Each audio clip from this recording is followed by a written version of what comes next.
Membelah langit, mengguncang bumi, menggetarkan hati. Makinlah pribumi, panggilan pertiwi, lantang berani ke arena suci. Assalamualaikum warahmatullahi wabarakatuh. Salam Bhinneka Tunggal Ika, salam dari Sabang sampai Merauke. Berbeda-beda tetap satu tujuan, salam Pancasila NKRI harga mati. Mohon di subscribe ya sedulur semuanya. Nasab sudah selesai. Kalau Mbak Alwi bukan cucu Nabi Muhammad SAW? Dari dalil ilmu nasab mustahil. Dari dalil ilmu filolog manuskrip mustahil. Dari dalil ilmu rijalul hadis mustahil. Dari dalil ilmu sejarah mustahil.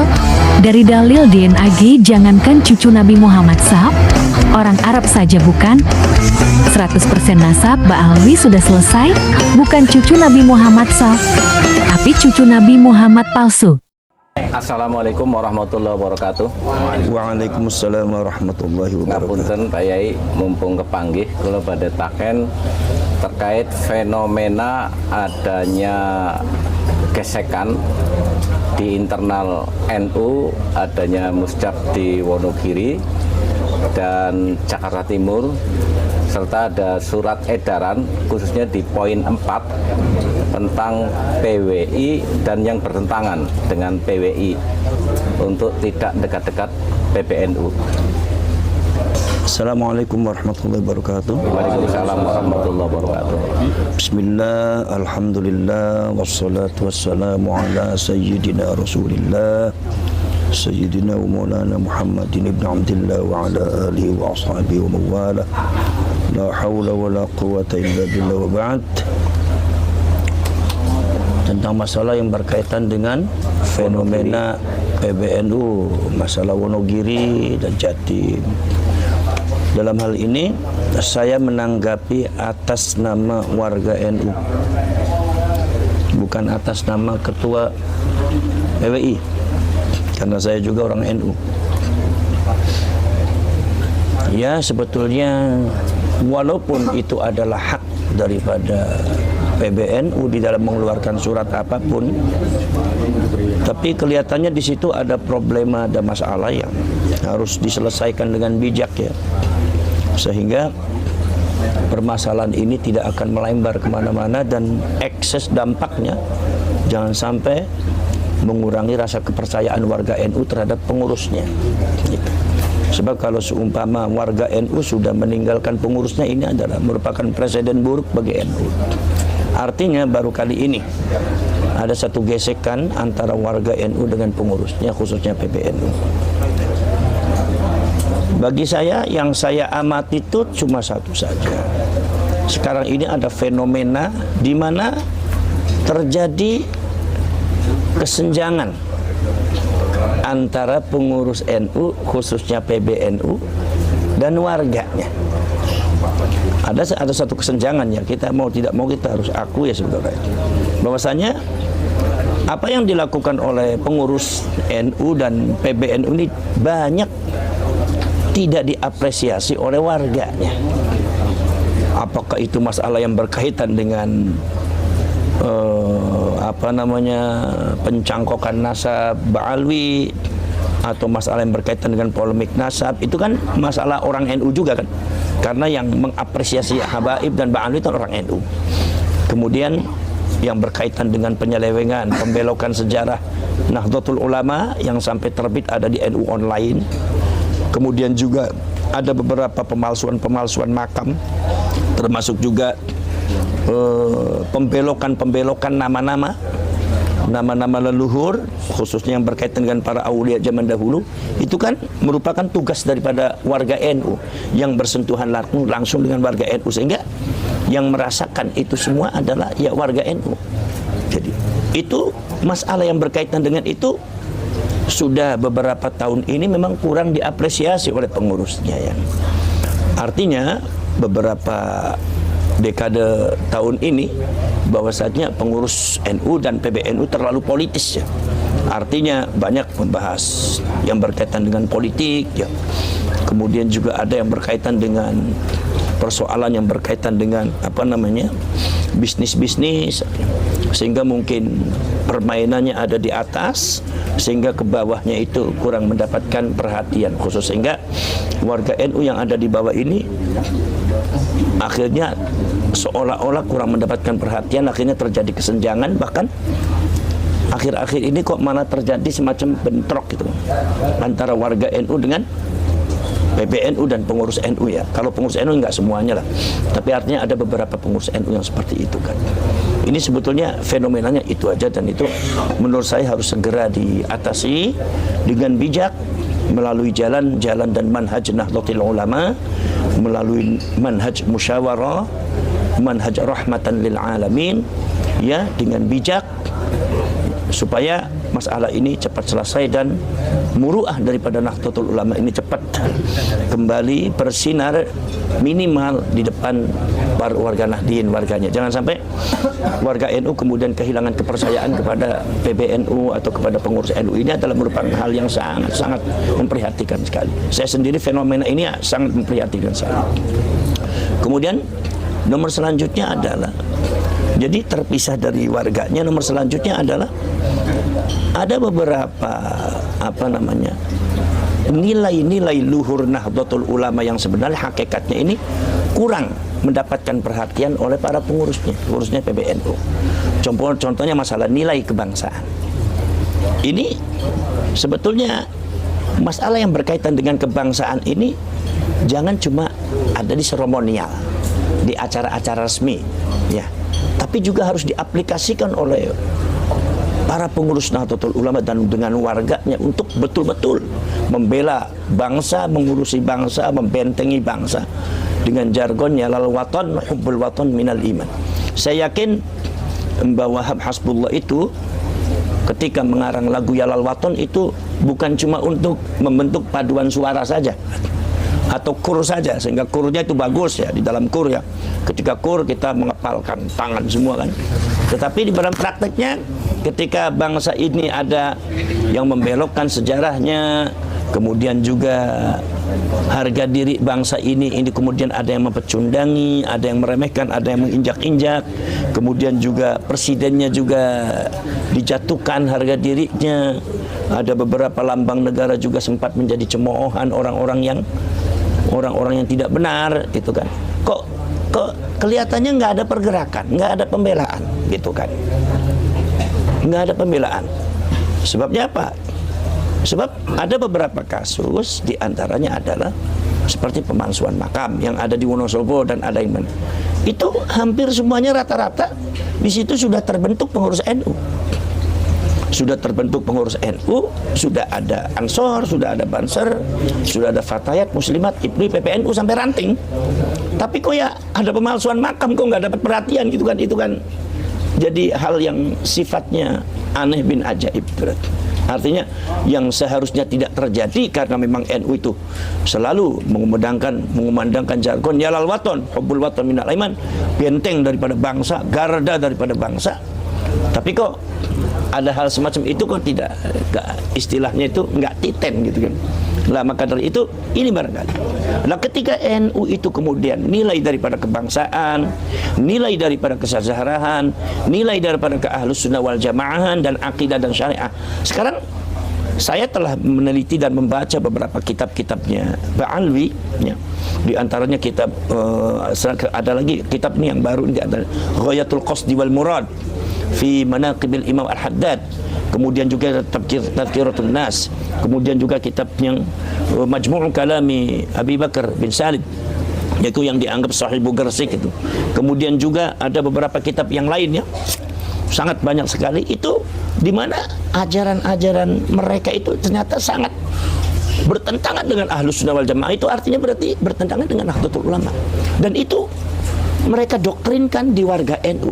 Nah, ini penyelamatan ini sebetulnya adalah muncul harus dari pengurus NU, harus dari pengurus NU, harus dari pengurus Ansor, harus dari bentengnya adalah Bansar, dari Fatayat, dari Muslimat, semua bergerak karena ini membahayakan akidah. Lah, dalam akhir-akhir tahun ini diabaikan, sehingga terjadilah satu fenomena yang sekarang ini terjadi, yaitu adalah banyak doktrinasi-doktrinasi yang sudah kadung masuk di warga NU, sehingga warga NU ini masih banyak yang mempercayai cerita-cerita daripada Ba'alwi yang tidak benar itu. Nah, ini dua unsur ini yang menurut saya yang harus diperbaiki. Satu adalah unsur tentang kesenjangan warga NU dengan pengurus atau dengan PBNU itu harus diperbaiki. Ya, kemudian nomor selanjutnya adalah tidak diabaikannya atau tidak diterapkan, diabaikannya nilai-nilai perjuangan ke-NU-an yang dulu menjadi intisari daripada terbentuknya Nahdlatul Ulama. Masalah akidah, khususnya masalah Wahabiyah itu kan. Bukan Wahabiyah saja, pokoknya akidah Ahlus Sunnah wal Jamaah. Ya, madzhabul arba'ah. Itu yang bertentangan dan itu ya kita harus mampu melawannya, dan kita harus mampu membersihkan warga NU dari akidah yang sesat dan sesat, apalagi syariat dan paham-paham doktrin yang tidak benar. Ya. Lah, kemarin itu sudah ada seperti itu. Ketika terjadi masalah Ba'alwi, ternyata PBNU itu bukan mengapresiasi bagaimana warganya, bukan mengapresiasi daripada warga NU-nya, tapi justru melakukan tindakan-tindakan yang menurut saya kurang bijak dan kurang aspiratif. Ya, kurang aspiratif terhadap warganya, ya. Apalagi terjadi lagi kasus Wonogiri, itu menambah kesenjangan lagi, itu bertambah lagi. Kemudian juga yang terjadi di Jakarta Timur, ya. Jakarta Timur. Itu juga itu menambah kesenjangan lagi. Apalagi sebelumnya adalah tidak mengapresiasi hasil kajian ilmiah Kiai Imaduddin Al-Bantati, di mana beliau itu adalah termasuk kader terbaik daripada Nahdlatul Ulama. Jadi itu kesenjangan itu harus segera diperbaiki, dan saya yakin mudah-mudahan kita semua harus bergerak, harus bersama, harus berani merubah. Mudah-mudahan kita harus memilih ulama dan kiai yang bisa memperbaiki pimpinan PBNU dan NU yang bisa memperbaiki itu semua di muktamar nanti tahun 2027 ya. Kita mau tidak mau harus. Tapi kalau seumpama kita tidak memilih pemimpin yang tepat, maka kita akan melihat kehancuran daripada Nahdlatul Ulama.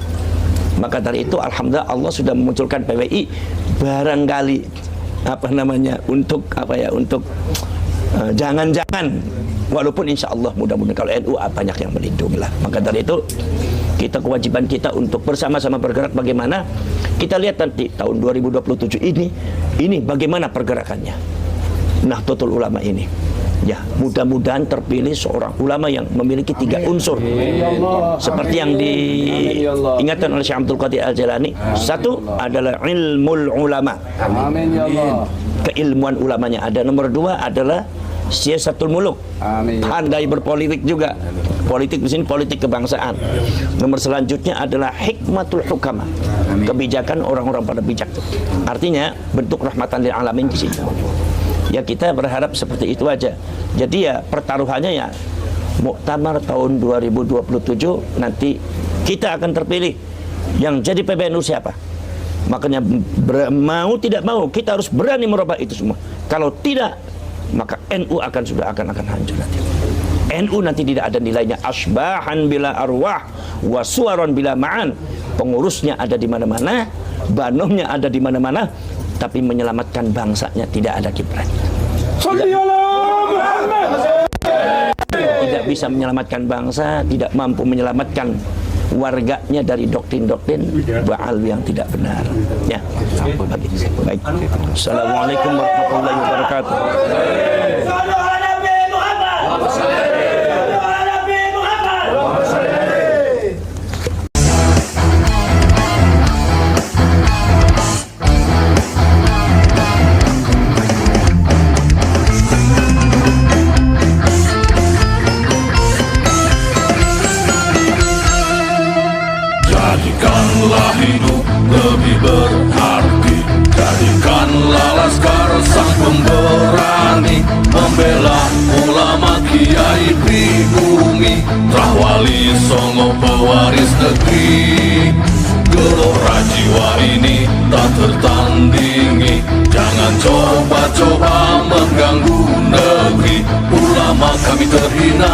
kami pun tak terima. Siap jihad jadi semboyan kita.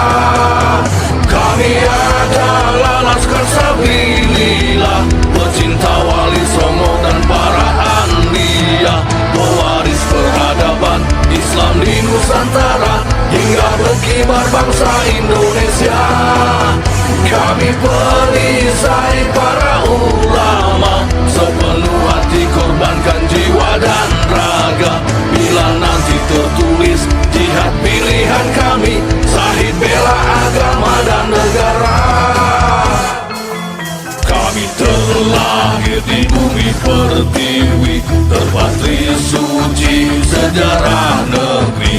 Korbankan darah nyawa leluhur kami, jangan kau coba rubah dan kau pecundangi.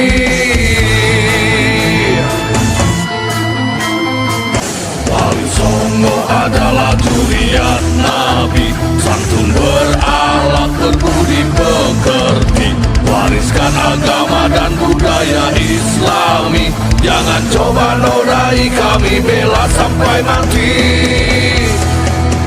Kami adalah Laskar Sabilillah, tak akan gentar meskipun berkalang tanah. Demi bela agama, juga bela negara, ikhlas jihad dan Syahid bersama ulama. Relakan kami pergi dan berjuang, jadi perisai terah wali dan kebenaran. Meski harus berkorban nyawa satu di badan, demi kebenaran menang dan ditegakkan. Kami adalah Laskar Sabilillah, pecinta Wali Songo dan para anbiya, pewaris peradaban Islam di Nusantara hingga berkibar bangsa Indonesia.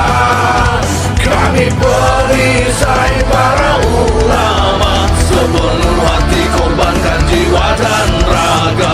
Bila nanti tertulis jihad pilihan kami, Syahid bela agama dan negara.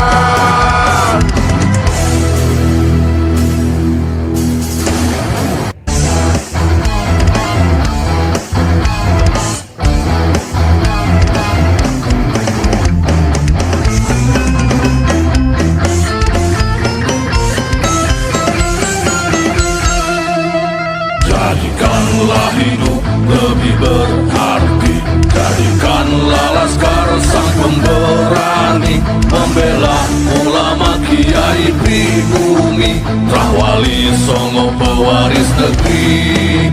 Gelora jiwa ini tak tertandingi, jangan coba-coba mengganggu negeri. Ulama kami terhina, kami pun tak terima. Siap jihad jadi semboyan kita. Kami adalah Laskar Sabilillah, pecinta